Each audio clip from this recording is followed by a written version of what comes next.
അപ്പൊ തന്റെ കയ്യിലുള്ള അറിവ് മറ്റൊരാൾക്ക് പ്രയോജനപ്പെടാൻ പാടില്ല.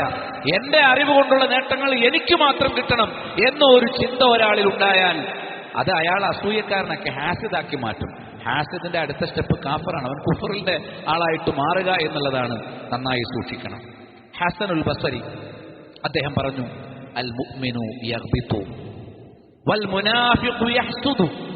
സത്യവിശ്വാസിക്ക് ഗബ്തത്തുണ്ടാകും, സന്തോഷമുണ്ടാകും. മുനാഫിഖിന് അസൂയയുണ്ടാകും.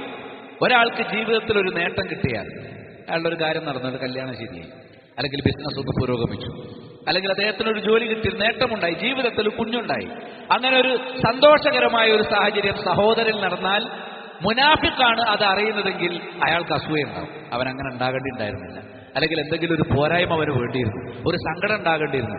നല്ല രീതിയിൽ തന്റെ സഹോദരനിൽ ഒരു കാര്യം പൂർത്തീകരിച്ചു എന്നറിയാൻ അസൂയക്കാരൻ ഇഷ്ടപ്പെടുകയില്ല. നേരെ മറിച്ച് ഒരു സത്യവിശ്വാസിക്ക് ഗബ്തത്തുണ്ടാകും.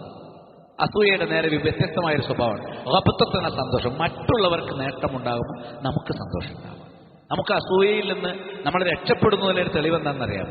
ഒരാൾക്കൊരു ഹയറായി, ചിലപ്പോൾ നമ്മളെക്കാളും മെച്ചപ്പെട്ട, ഇന്നലെ വരെ നമ്മളെ താഴെ നിന്നൊരാളായിരിക്കും ദുനിയാവിൽ ഭൗതികമായിട്ട്. ഇന്ന് അയാൾ ഒരു മെച്ചപ്പെട്ട ഒരവസ്ഥയിലേക്ക് എത്തിയത് നമ്മുടെ കണ്ണിൽ പെടുമ്പോൾ അൽഹംദുലില്ലാഹ്, എൻ്റെ ഒരു സഹോദരന് അള്ളാഹു ഈ ഒരു നിഅമത്ത് നൽകിയല്ലോ. ഗബ്തത്ത്.